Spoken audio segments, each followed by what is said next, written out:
Queridos, nós vamos dar continuidade ao nosso estudo aí em Filipenses.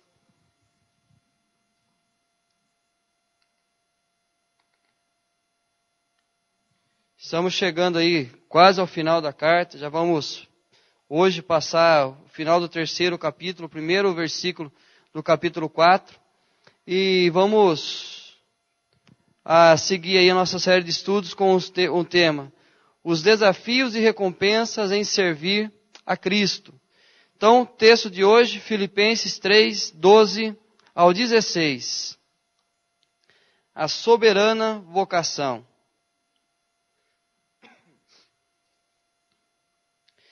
Não que eu tenha já recebido, ou tenha já obtido a perfeição, mas prossigo para conquistar aquilo para o que também fui conquistado por Cristo Jesus.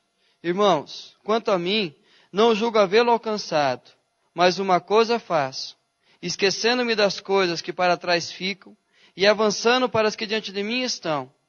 Prossigo para o alvo, para o prêmio da soberana vocação de Deus em Cristo Jesus. Todos, que somos perfeitos, tenhamos esse sentimento. E se porventura pensais de outro modo, também isto Deus vos esclarecerá. Todavia, andemos de acordo com o que já alcançamos. Então, carta aos Filipenses: não me siga, pois estou perdido. Há muito tempo atrás, em uma viagem, eu vi um carro com esse adesivo na parte de trás dele. Não me siga, pois estou perdido. Eu não sei se você tem o mesmo costume quando está na estrada e não tem placa sinalizando a distância que você está de onde você quer chegar. Todo carro que passa perto de você, você olha a placa, para ver se a placa fala daquela cidade para onde você está indo. De repente dá uma segurança. Se a placa é de lá, então talvez o caminho seja esse mesmo. Mas essa placa me chamou a atenção, esse adesivo no carro. Não me siga, pois estou perdido. É interessante que quando nós pensamos na humanidade hoje, no ser humano hoje, essa é a frase que mais define quem nós somos ou como nós estamos vivendo. Nós não sabemos mais as razões pelas quais acordamos, pelas quais saímos de casa, pelas quais até mesmo vimos a igreja. Então nós estamos perdidos, desorientados. Ou como costumamos dizer na minha terra, como barata tonta que não sabe para onde vai fugir, o que vai fazer da vida. Então nós estamos nessa situação. E quando nós entendemos isso, duas perguntas: qual o alvo da nossa vida e quem define os nossos alvos? Então, duas perguntas para tentar entender um pouco essa realidade, por que nós estamos perdidos. A primeira pergunta: qual o alvo de nossa vida? Se você tivesse a possibilidade agora de definir qual é o alvo da sua vida, qual é a razão que você está vivo? Por que você está acordando todos os dias pela manhã? Como você iria definir esse alvo da sua vida? E a segunda pergunta: quem define esses alvos para você? Quem levou você a definir esses alvos para a sua vida? E aí quando nós pensamos nessa realidade, por que nós estamos tão perdidos? É porque é a segunda pergunta que nos orienta mais.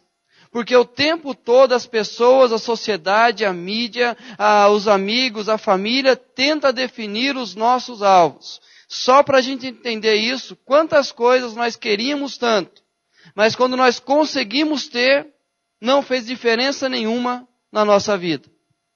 Quanta coisa nós falamos que nós precisávamos daquilo, e na hora que nós conquistamos, usamos uma vez, duas vezes no máximo, terceira vez por orgulho, para não dar o braço a torcer para o marido, para a esposa, mas nós percebemos que não era aquilo que nós necessitávamos. Minha filha tem 3 anos, ela vai numa loja de brinquedo, ela olha e fala assim: pai, estou precisando tanto dessa boneca. É essa frase que ela usa. Precisando tanto dessa boneca, precisando tanto desse pano, tudo ela precisa tanto. E aí a gente pergunta: quem define os nossos alvos? E aí quando nós pensamos nisso, o apóstolo Paulo diz no finalzinho do texto que nós lemos: todavia, andemos de acordo com o que já alcançamos. Paulo convida a cada um de nós para uma autoavaliação. Então Paulo ele escreve essa carta Já falamos aqui algumas realidades que tinha nessa igreja, onde eles se achavam perfeitos demais, as coisas aconteciam perfeitamente naquela igreja. E aí o apóstolo Paulo, então, no capítulo anterior, ele fala daqueles que eram líderes daquela igreja, mas estavam com o interesse errado no coração deles. E aí Paulo convida a essa igreja para que fizesse uma autoavaliação, para que nós cristãos fizéssemos uma autoavaliação. Paulo ele fala um pouco desde o início da caminhada cristã. É interessante que nós conhecemos a vida do apóstolo Paulo e sabemos exatamente quando foi o início da sua caminhada cristã.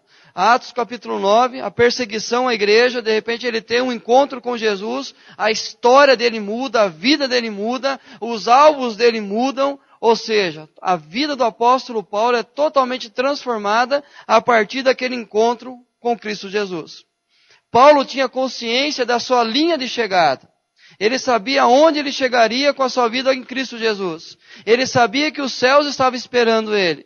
Ele sabia da vida eterna. Ele tinha plena consciência que Cristo voltaria buscar a sua igreja. Então o apóstolo Paulo sabia o início da sua caminhada e sabia exatamente aonde ele deveria chegar. Mas, queridos, ele tinha uma consciência de qual parte do trajeto ele estava. E a pergunta nossa é, nós lembramos o momento que nós começamos a caminhada com Cristo, nós sabemos o que nos espera o futuro, mas qual o momento que nós estamos vivendo? Qual é o estágio dessa caminhada? Não é entre, falta 10 anos para eu morrer. Não, qual é o crescimento que eu tenho tido diariamente na minha vida? O que mudou na minha vida desde o dia que eu conheci a Cristo Jesus? E diante dessa realidade, Paulo define as prioridades. Primeira prioridade para ele, conhecer a Cristo. Então nós vimos no estudo anterior que o apóstolo Paulo era um doutor da lei, tinha o pleno conhecimento de tudo aquilo que a lei dizia, mas ele olhou tudo isso, abandonou para conhecer a Cristo Jesus. A prioridade na vida do apóstolo Paulo era conhecer a Cristo. Toda a situação, todo o momento da vida, todo aquilo que ele enfrentava, ele tinha um objetivo, conhecer a Cristo Jesus. E o segundo alvo dele, santificar-se. Ou seja, andar de acordo com a vontade de Cristo Jesus. Ele queria conhecer esse Cristo e alcançar a estatura do varão perfeito que era Cristo. Ou seja, o conhecer a Cristo e se transformar dia a dia à imagem e semelhança desse Cristo. Então esse era o segundo objetivo do apóstolo Paulo. E o terceiro dele, a prática do ministério. Envolver-se totalmente no seu ministério. Em Romanos ele fala que o papel dele é pregar em todo o tempo o Evangelho, a todas as pessoas. Então o apóstolo Paulo no seu ministério, ele tinha esse foco, pregar o Evangelho em todo o tempo. Ele tinha consciência que ele foi chamado a pregar o Evangelho aos gentios. Então, diante dessa realidade do apóstolo Paulo, de uma autoavaliação que ele faz, convidando a igreja para essa autoavaliação, ele define a primeira delas, conhecer a Cristo. A segunda, santificar-se, ou seja, ser o mais próximo possível de Cristo Jesus. E terceiro, a prática do ministério. E quando nós pensamos no futuro da nossa vida, o apóstolo Paulo, o futuro que ele tinha aqui, provavelmente era a morte, e a igreja continuaria ali, ele vai dizer assim no versículo 12, não que eu tenha já recebido ou tenha obtido a perfeição, mas prossigo para conquistar aquilo para o que também fui conquistado por Cristo Jesus. Fui conquistado por Cristo Jesus. O apóstolo Paulo ele fala que eu vou conquistar aquilo para o que eu já fui conquistado. O que o apóstolo Paulo está dizendo? Que o alvo qual ele está querendo atingir já é uma realidade para a vida dele. Já é algo conquistado para ele. Agora ele tem algumas etapas a perseguir, a percorrer, para que ele possa alcançar aquele objetivo final. Vamos entender isso. Você tem uma corrida de 100 metros. Você já é o vencedor dessa corrida. Você já sabe que essa corrida está ganha. Mas você precisa percorrer os 100 metros. Entenderam? É o que o apóstolo Paulo está dizendo. Já fui conquistado para isso. mas eu percorro para que eu possa realmente conquistar. E aí o apóstolo Paulo vai falar algumas coisas em relação a esse futuro, esse passo para chegar ao final dos 100 metros. Primeiro, santificação é um processo. O apóstolo Paulo diz que ele não obteve a perfeição, mas prossigo para conquistar. Queridos, a busca pela perfeição deve ser constante na nossa vida. Essa santificação a qual Deus nos chama a ter, não é uma coisa que vem na hora da nossa salvação. A nossa salvação é um ato imediato de Deus na nossa vida. Mas a consequência dessa salvação, essa caminhada cristã, é a minha santificação. Ou seja, não basta eu almejar o céu sem mudar os meus dias aqui na terra. Não basta eu ter a certeza da minha vida eterna, da minha proximidade com Deus, a certeza que eu vou para o céu, mas andar neste mundo de qualquer forma. Então eu preciso entender que a minha vida eterna não começará na minha morte, mas no meu encontro com Cristo. A partir do momento que eu conheci a Cristo, eu já começo a viver as realidades do reino de Deus na minha vida, ou seja, constantemente uma santificação, uma busca de transformação diária. E aí quando nós pensamos na nossa vida, como tem sido essa santificação diária, o apóstolo Paulo diz, não alcancei a perfeição, mas eu prossigo, dia após dia, para alcançar essa perfeição. E o apóstolo Paulo continua, santificação é uma decisão, uma coisa eu faço. O apóstolo Paulo vai afirmar, mas uma coisa eu faço. É uma decisão do apóstolo Paulo. Não é uma coisa que ele olha e fala, se Deus quiser, quem sabe, se Deus mudar isso na minha vida, se Deus olhar e de repente eu acordar diferente, vai ser bom demais. Não. É uma decisão pessoal. Aos de Tessalônica, o apóstolo Paulo escreve da seguinte maneira, a santificação é a vontade de Deus para a vida de vocês. Vontade de Deus. E aí tem duas coisas, desígnio de Deus e vontade de Deus. Duas coisas diferentes, desígnio de Deus e vontade de Deus. Alguém sabe a diferença desses dois? Entre desígnio e vontade? Desígnio é aquilo que vai acontecer independente da ação do homem. Aquilo que Deus determinou e vai acontecer. Independente do homem acreditar ou não, Deus vai fazer. É soberania de Deus. Vontade de Deus é aquilo que Ele quer fazer, mas depende da ação do homem. Por exemplo, ele fala de santificação é a vontade de Deus para nós. Por que vontade e não desígnio? Porque nós não nos transformamos em anjo no momento da conversão.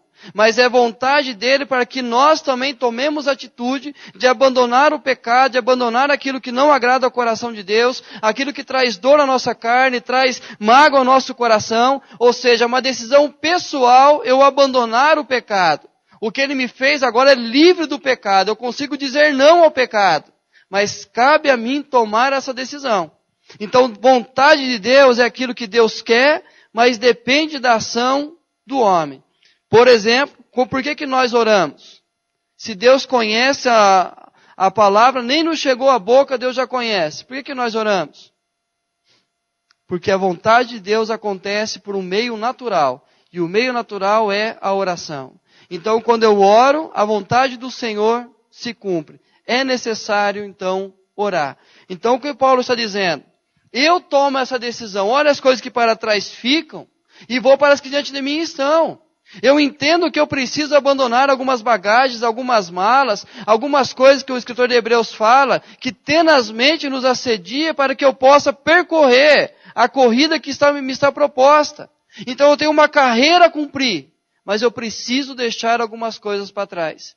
Isso é santificação, ou seja, uma decisão que eu tomo na minha vida de ser cada vez mais semelhante a Cristo Jesus. Então, queridos, não adianta apenas orar, Senhor, muda isso na minha vida. Senhor, tira isso do meu coração. Senhor, tira isso da minha vida, não deixa eu fazer mais isso. É uma decisão, uma coisa eu faço. O apóstolo Paulo continua, Santificação é a nossa vocação. É o novo propósito em Cristo Jesus. Essa é a vocação que está dizendo aí. O tradutor colocou em cima. A soberana vocação. Prossigo para o alvo, para o prêmio da soberana vocação de Deus em Cristo Jesus. Queridos, essa é a nossa vocação. Basta nós entendermos quando nós conhecemos a Cristo e como o pecado traz um peso maior do que trazia antes de nós conhecermos a Cristo. Lembra da sua vida antes de Cristo Jesus? Como você pecava e não pesava para você isso? Como era suave o pecado, como era uma coisa, consequência natural, era uma coisa natural da vida, nada mudava. Você cometia aquele pecado, o dia seguinte era normal, era tranquilo para você. Por quê? Porque não tinha o peso da nossa vocação agora em Cristo Jesus. Mas agora, quando eu cometo o pecado, talvez o mesmo que eu cometia antes de Cristo Jesus, o peso hoje é diferente. Porque agora em Cristo Jesus é uma nova vocação, é uma nova direção. Eu não digo as consequências. As consequências no passado do pecado, a mesma consequência hoje. Mas o peso da nossa consciência, o como era diferente sem Cristo e como é hoje com Cristo Jesus. Por quê? Porque nós temos uma nova vocação agora, que é a santidade, que é a santificação. Essa é a diferença hoje da nossa vida antes de Cristo Jesus. E santificação é um processo gradativo. Significa que nós não podemos retroceder. Pedro vai falar isso, que aquele que volta a cometer as mesmas coisas é pior do que o cachorro que come do seu próprio vômito. Já viu o cachorro fazer isso? É a semelhança daquele que tomou uma atitude de santidade e voltou a cometer os mesmos erros, ou seja, afastou-se de Cristo para mais uma vez satisfazer no pecado que outrora cometia.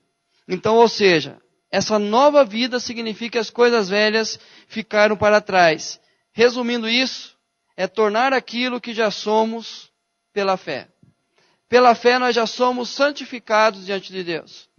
Pela fé nós somos santos diante de Deus. Pela fé nós somos pessoas perfeitas diante de Deus. Ou seja, pelo sacrifício de Cristo Jesus, nós não temos pecado, nós comparecemos diante do Senhor, já não há condenação sobre a nossa vida.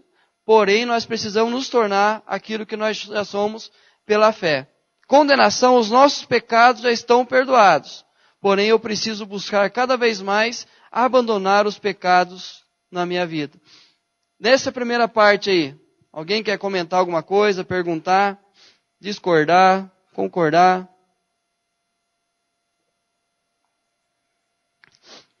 Como dizia um amigo na minha sala no seminário, nós tínhamos o professor Breno, um professor de História, 33 anos, doutor em História da Igreja, dava aula para a gente, um aluno levantava, professor, só para enriquecer a aula do senhor, eu queria comentar uma coisa. Beleza, toda vez ele fazia isso. Alguém quer comentar alguma coisa nesse processo todo? Agora, pergunta.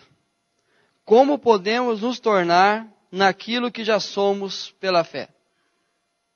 Como podemos chegar aos 100 metros? Como podemos percorrer a carreira que nos está proposta? Como alcançar a estatura do varão perfeito que é Cristo Jesus? Qual o ensinamento que Paulo vai nos dar?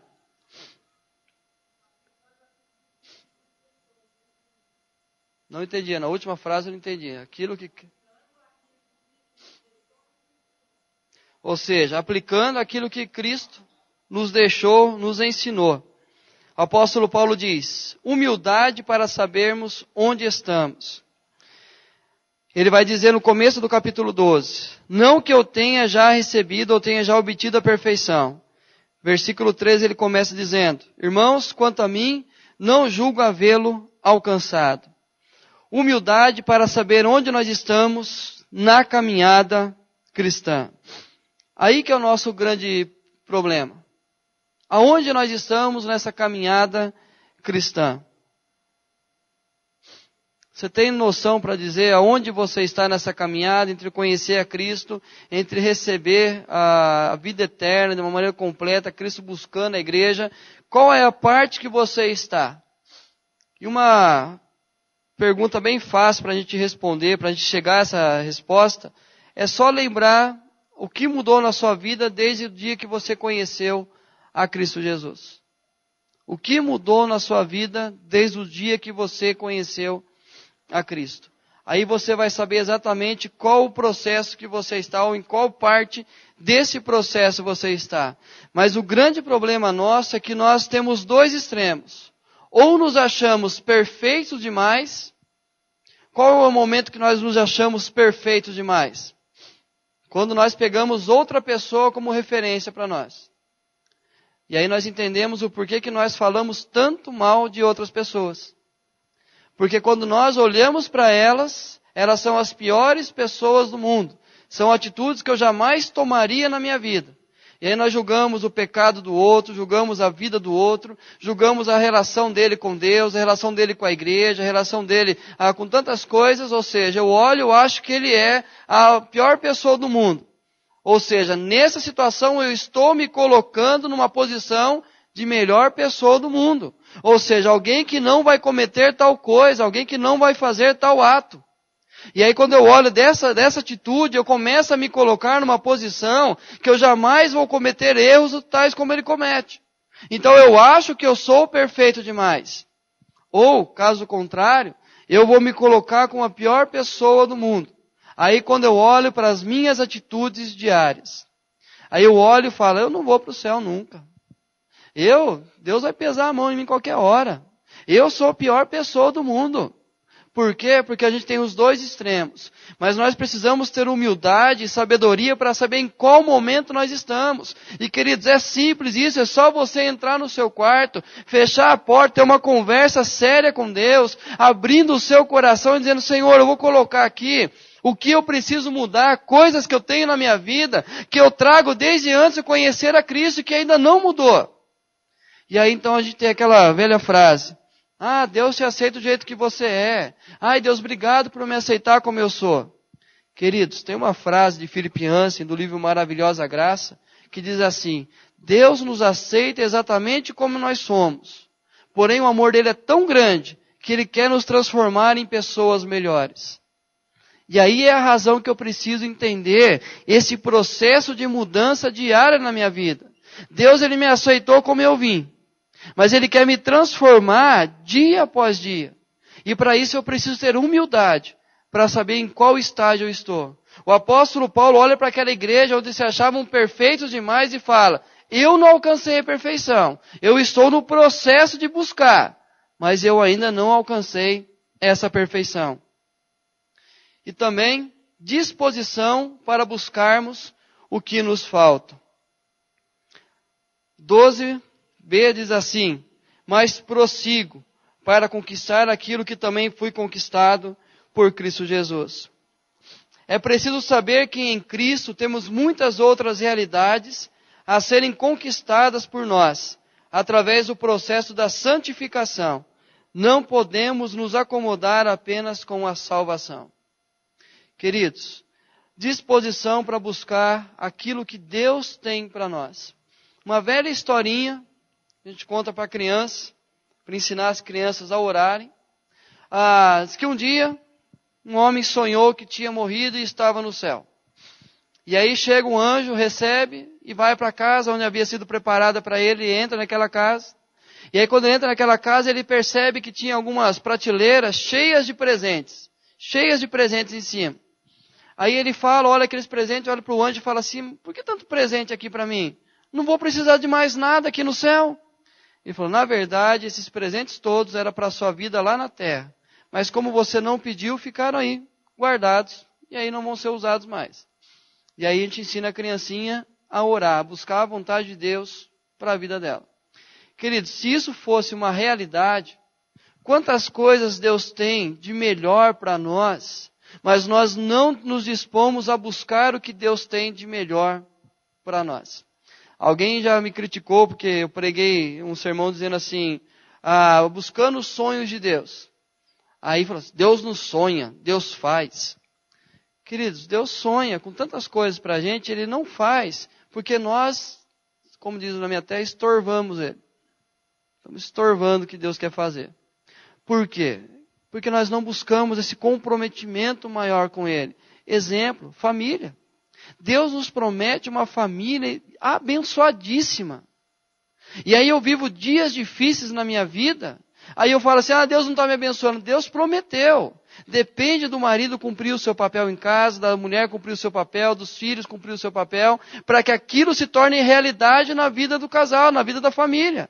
Então não adianta eu pensar que Deus não está fazendo, Deus está prometendo, Deus está com a bênção para ser derramada, mas eu preciso ali, mas no meu trabalho nada acontece, não reconhece o meu valor. Deus ensina, trabalhe não para ser visto pelos homens, mas o Deus é aquele que recompensa. Então não trabalhe apenas quando o patrão está perto, mas trabalhe quando ele está longe também, porque Deus é que vai honrar. Aí a pessoa não se compromete com o seu trabalho, a pessoa não leva a sério o seu trabalho, e de repente o outro do lado ali que levou a sério, e que não tem Deus na vida dele, mas ele é promovido, a pessoa fala, Deus é injusto comigo. Eu vou na igreja e não faz nada. Queridos, buscar aquilo que nos falta, buscar novas atitudes na nossa vida, o que Deus quer de nós. Ou seja, o apóstolo Paulo diz, eu não tenho ainda, mas eu prossigo para buscar. E ele continua, planejamento consciente e estratégico para alcançarmos a perfeição. Olha o que diz o versículo 13, final do versículo 13. Mas uma coisa faço, esquecendo-me das coisas que para trás ficam e avançando para as que diante de mim estão. O apóstolo Paulo diz,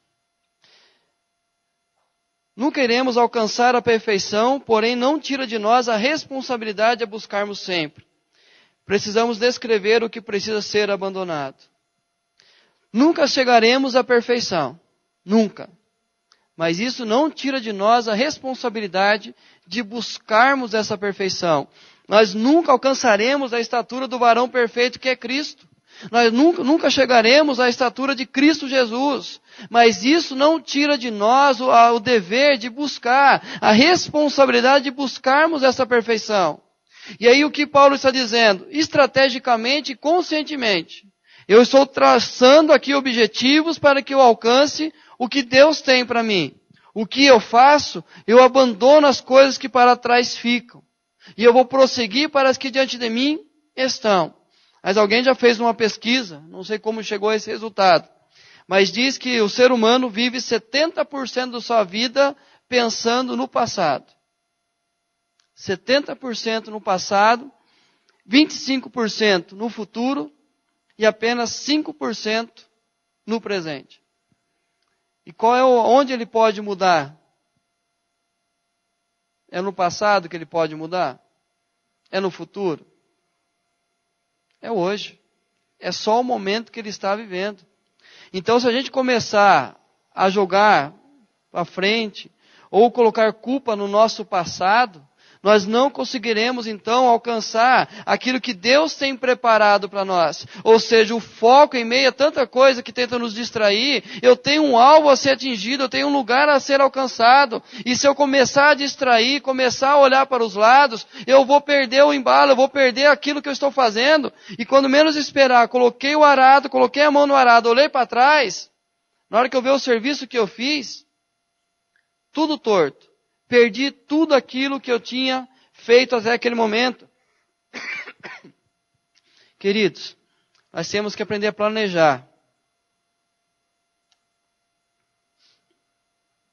Diariamente, essa busca daquilo que Deus tem para a nossa vida.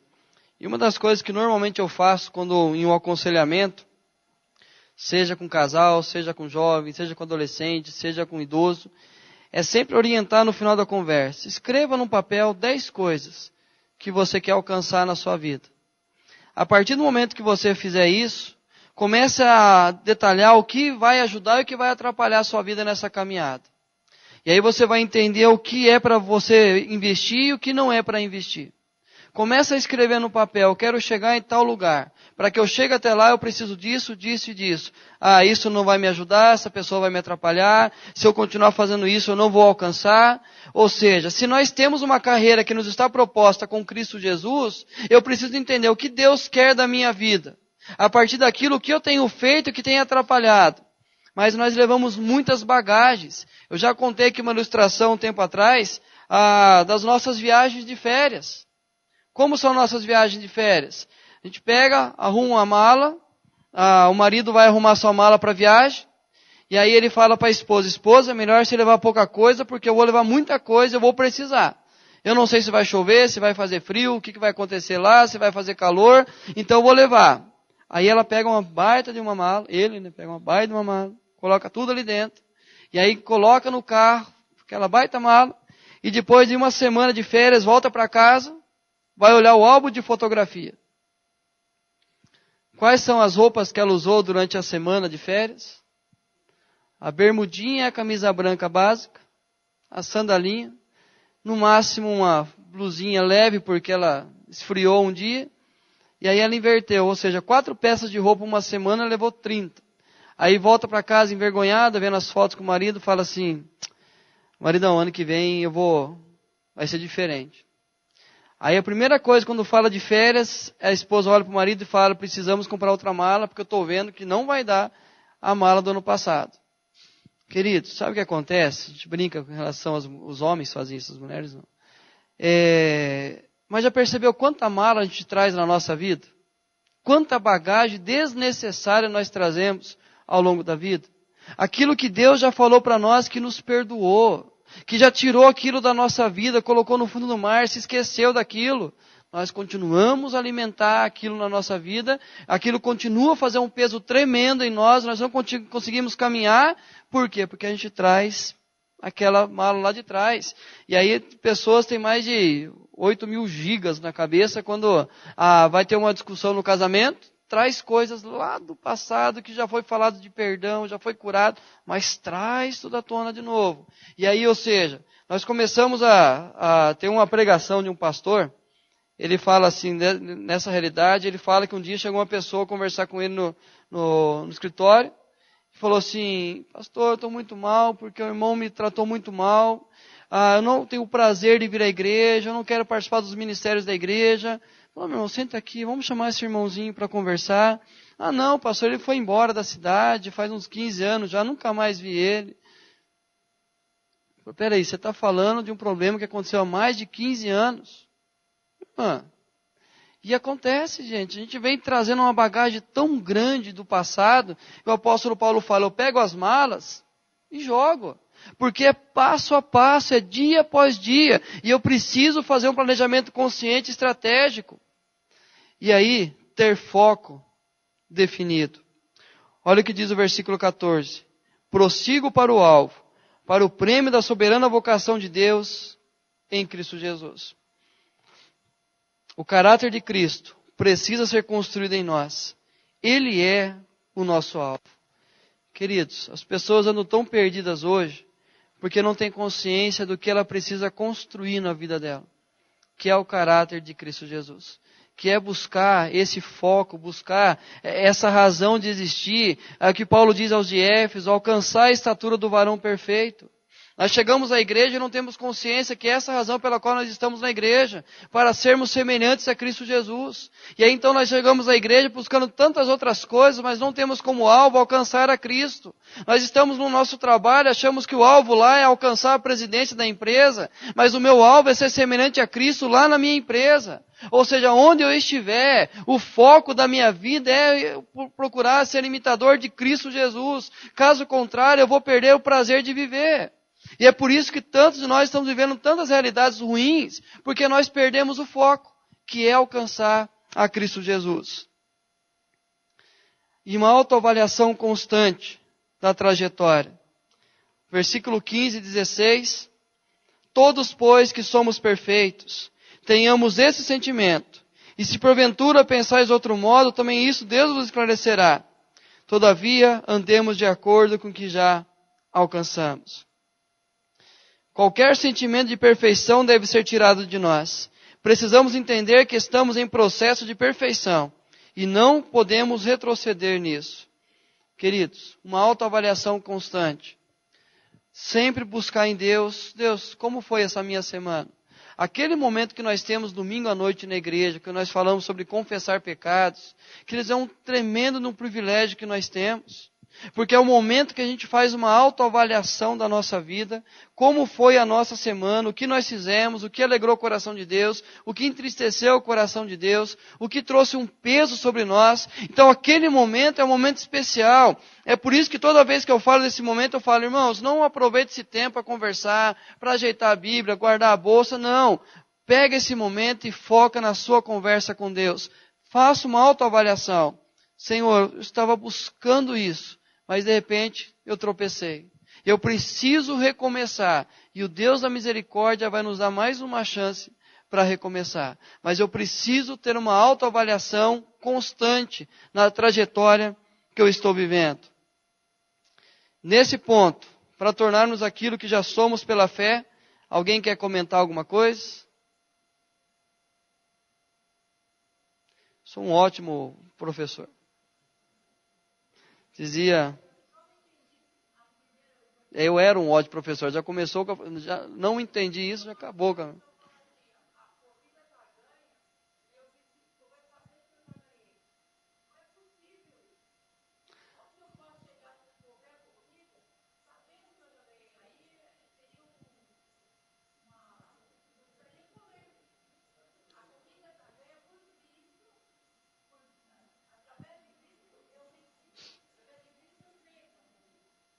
Isso mesmo, então, nós já somos mais que vencedores em Cristo Jesus, mas eu ainda vivo algumas derrotas na minha vida.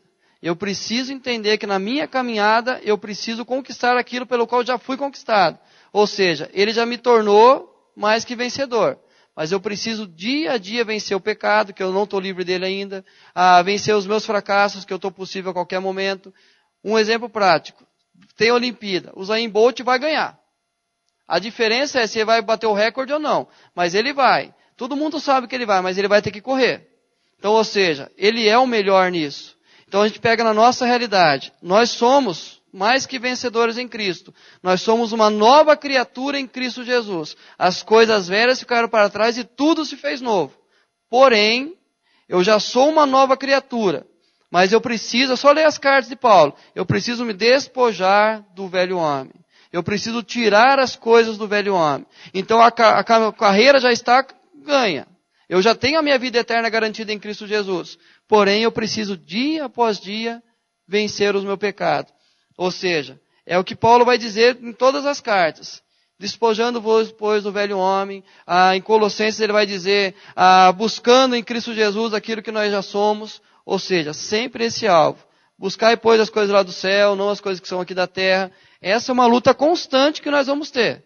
Mas eu já sou salvo em Cristo Jesus.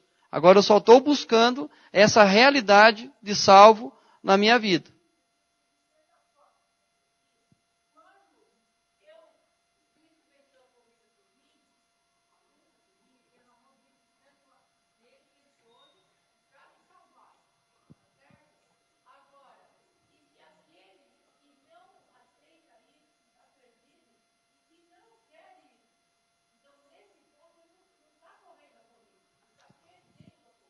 Só lembrando, a gente está falando de santificação, não de salvação. A nossa salvação não é por obras. Paulo estava escrevendo uma carta para salvos.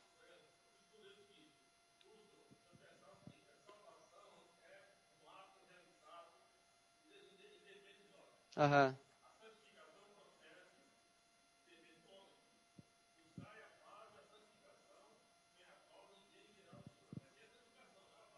E é isso que a gente está colocando.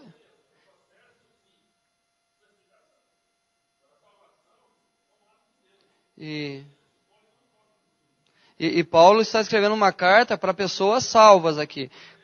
Para a igreja. Quando ele começa a carta, no versículo 6, ele fala, a boa obra que Cristo começou na vida de vocês, ele há de completar até o dia dele. Ou seja, Paulo está falando desse processo de santificação. Então, ou seja, diante de Deus eu não tenho condenação mais, como fala Romanos 8:1. Porém, dia após dia eu estou na minha caminhada. Deus não me tirou daqui, Deus não tirou a minha natureza pecaminosa. Eu continuo lutando contra o pecado. Então não é uma questão de salvação, é de santificação. A salvação, como a gente falou, é um ato imediato. É aquilo que eu falei, desígnio e vontade. A salvação é desígnio de Deus. Independente do homem, Deus escolheu, Ele vai salvar. Agora, a vontade de Deus, a santificação, vai depender da nossa atitude. Opa.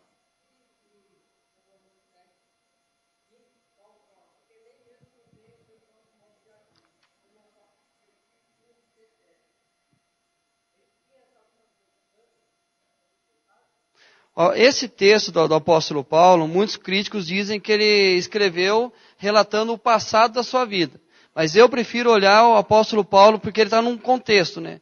Do 3 ao 8, o apóstolo Paulo está falando de salvação, do plano de salvação. Chega no capítulo 6, ele fala que, então tá bom, já que eu sou salvo, eu posso fazer qualquer coisa. Então eu posso viver qualquer realidade, já que eu sou salvo.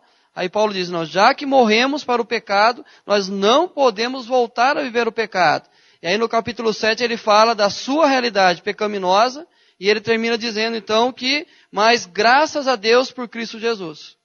Ou seja, ele vai pecar, ele vai falhar, ele vai errar, mas em Cristo Jesus ele não vai perder a sua salvação. Nós estamos falando de pessoas salvas em Cristo, que ao longo da caminhada vão cair. Ele fala que é mais forte do que ele. Mas ele termina dizendo, capítulo 7, mas graças a Deus por Cristo Jesus.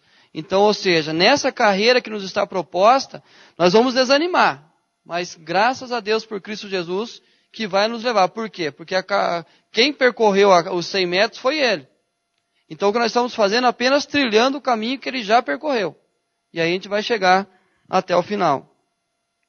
Filipenses 3, 17 ao 4:1 aí que nós já lemos. Até o 16, 17 diz assim: Irmãos, sede imitadores meus, e observai os que andam segundo o modelo que tendes em nós. Pois muitos andam entre nós, dos quais repetidas vezes eu vos dizia, e agora vos digo até chorando, que são inimigos da cruz de Cristo. O destino deles é a perdição, o Deus deles é o ventre, e a glória deles está na sua infâmia, visto que só se preocupam com as coisas terrenas. Pois a nossa pátria está nos céus, e de onde também aguardamos o Salvador, o Senhor Jesus Cristo, o qual transformará o nosso corpo de humilhação para ser igual ao corpo da sua glória, segundo a eficácia do poder que ele tem de até subordinar a si todas as coisas. Portanto, meus irmãos, amados e muito saudosos, minha alegria e coroa, sim, amados, permanecei deste modo, firmes no Senhor. Mas como buscar a santidade em meio às libertinagens do mundo? Tanta libertinagem no mundo, como andar em santidade? A frase que a gente sempre fala aí, olhem para Jesus e não para mim. É aquilo que eu tenho dito, é uma maneira que a gente tira de nós a responsabilidade de vivermos a santificação na nossa vida. De buscarmos a Cristo Jesus e sermos representantes de Cristo Jesus como um povo de propriedade exclusiva dele. Então a gente olha essa realidade e fala, vamos para a igreja, mas não olha para mim não, olha para Jesus. Se olhar para mim você vai acabar desanimando, desistindo. Então olha para Jesus. Queridos, nós somos a igreja, nós somos o corpo de Cristo, ou seja, as pessoas têm que olhar para o corpo de Cristo que é a igreja. E aí então, o mundo, a gente vê que infelizmente está perdido. Mas Paulo recomenda a si mesmo como modelo. Nas cartas, pelo menos 8 vezes o apóstolo Paulo recomenda a si mesmo como modelo de Cristo Jesus. E aí o texto que nós lemos, ele fala mais uma vez, sede imitadores meus, e observai os que andam segundo o modelo que tendes em nós. Mas por que Paulo recomenda a si mesmo como esse modelo? Primeiro, porque o poder de Deus era visível em sua vida. Todos conheciam o que aconteceu com o apóstolo Paulo. Todos viam a mudança do apóstolo Paulo. Era perceptível, aquele que conhecia a história dele, encontrava-se com ele, sabia o que tinha acontecido. E queridos, a sua pregação não consistia só de palavras. Olha o que diz o texto aí de 1 Coríntios. A minha palavra, a minha pregação não consistiram em linguagem persuasiva de sabedoria, mas em demonstração do Espírito e de poder, para que a vossa fé não se apoiasse em sabedoria humana, e sim no poder de Deus. Então o apóstolo Paulo coloca-se como referência, porque ele passou por esse processo da salvação e almejava diariamente a santificação. Lembrando que na mesma carta o apóstolo Paulo considera-se o pior dos pecadores. Então o apóstolo Paulo fala, eu sou o pior dos pecadores, mas eu tenho um alvo a ser alcançado. Então, na mesma forma que eu estou percorrendo, olha para a minha vida e veja como vocês devem percorrer também esse alvo. Vocês vão tropeçar, vão cair, mas vocês devem continuar prosseguindo. E queridos, quando nós pensamos nessa realidade na nossa vida, tudo o que está acontecendo no mundo hoje, nós como cristãos precisamos ser referência. O apóstolo Paulo vai dizer a essa igreja que eles deveriam ser como luzeiros em meio a uma sociedade, uma geração vivia na perversão. Ou seja, um povo que vivia nas trevas, o cristão deveria ser a luz. E aí quando nós olhamos a realidade hoje, como nós vivemos hoje, como o cristão hoje é visto em meio à sociedade, pessoas não aceitam trabalhar com evangélicos. Uma coisa que não deveria ser. Mas se na entrevista fala, eu sou evangélica, desculpa, mas com evangélico eu não trabalho. Pessoas que não querem se casar com evangélicos. Pessoa crente da igreja que já vi falar, pastor, por isso que eu não quero casar com as moças da igreja. Pastor, por isso que eu não quero casar com um moço da igreja. Por isso que eu prefiro pegar de alguém fora. Quantas vezes já ouvi pessoas dizendo isso, jovens dizendo isso? Por quê? Porque cria-se um medo de falar do evangélico. E aí então por quê? Porque nós deixamos de falar ou de viver esse poder de Deus na nossa vida. O que Deus faz na nossa vida. O que Deus fez na nossa história. E o apóstolo Paulo fala, olha para mim porque a minha história foi mudada. A minha vida foi transformada. E nós precisamos mudar esse testemunho no meio do mundo. E como vai ser transformado, queridos? Através da vida de cada um de nós. Aonde nós estamos, nós precisamos sim ser referência. No trabalho, eu preciso ser referência. Nos relacionamentos, eu preciso ser referência. Com a minha família, eu preciso ser referência. E para isso, eu preciso estar perto deles. E aí, quando a gente, infelizmente, quando a gente acaba passando pela conversão, a primeira atitude nossa é se afastar da família. Já não visita mais, já não recebe visita em casa, e eles não têm referência do que é ser um cristão. E aí tem um livro, o nome do livro é Eles Querem Jesus, mas não a Igreja. Aí uma pesquisa feita nesse livro, o autor faz uma pesquisa numa faculdade, perguntando a opinião dos alunos da faculdade sobre cristão. Aí todos condenaram, apenas um disse, se eu conhecesse um, eu teria uma opinião a falar. Mas como eu não conheço nenhum cristão, eu não tenho o que dizer. Aí na mesma pesquisa ele falava, o que você acha de Jesus? As pessoas, os mesmos que responderam, exaltavam Jesus. Ou seja, por isso que as pessoas querem ouvir de Jesus, mas não querem saber de igreja.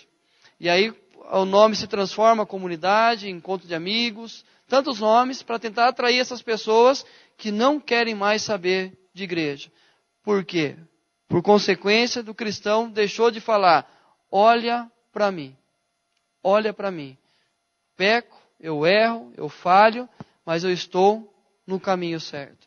Vamos caminhar comigo, tropeçando juntos, mas vamos juntos naquilo que Deus quer para nós. Infelizmente, dois extremos. Nos achamos perfeitos demais ou acabamos sendo pedra de tropeço a muita gente.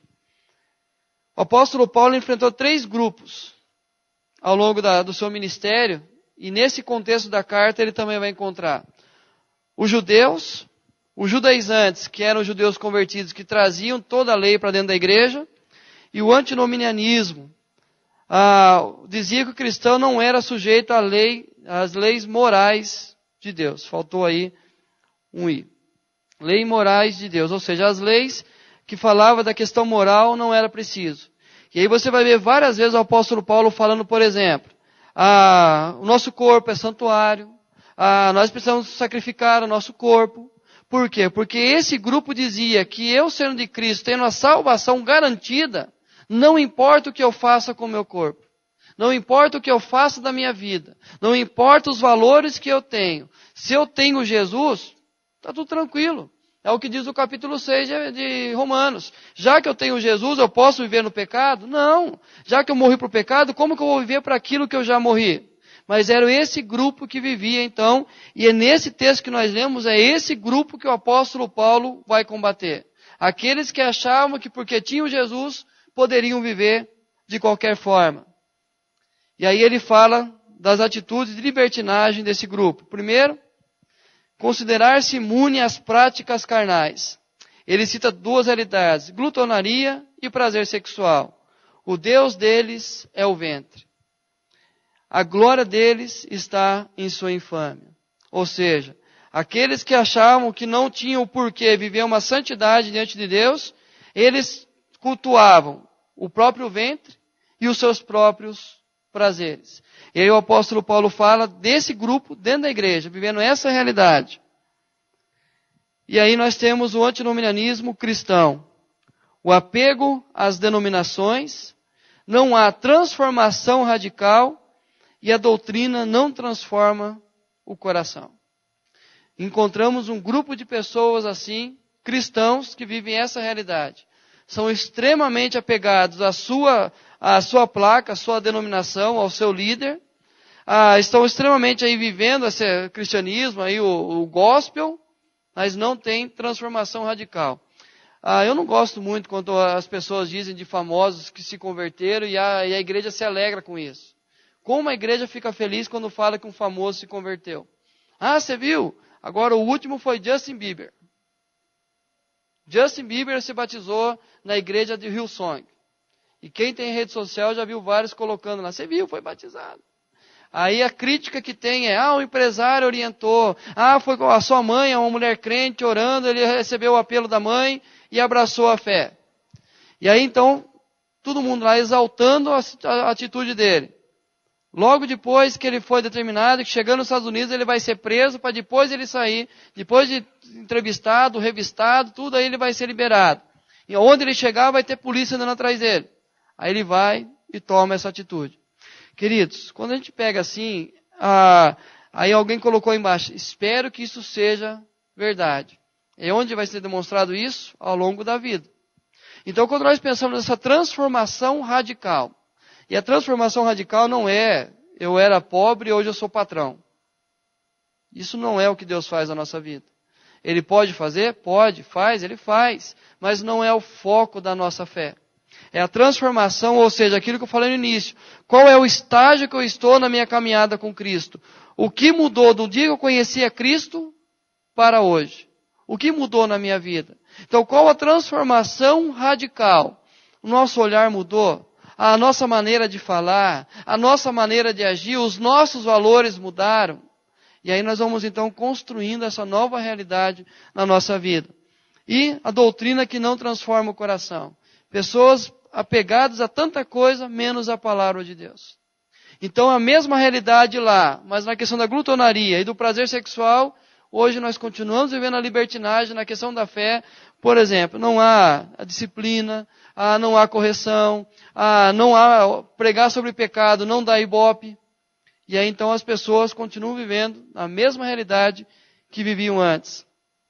Mas para encerrar, já que a libertinagem está aí, o apóstolo Paulo vai dar algumas orientações da prática da santidade. Primeiro, comprometimento com o reino de Deus.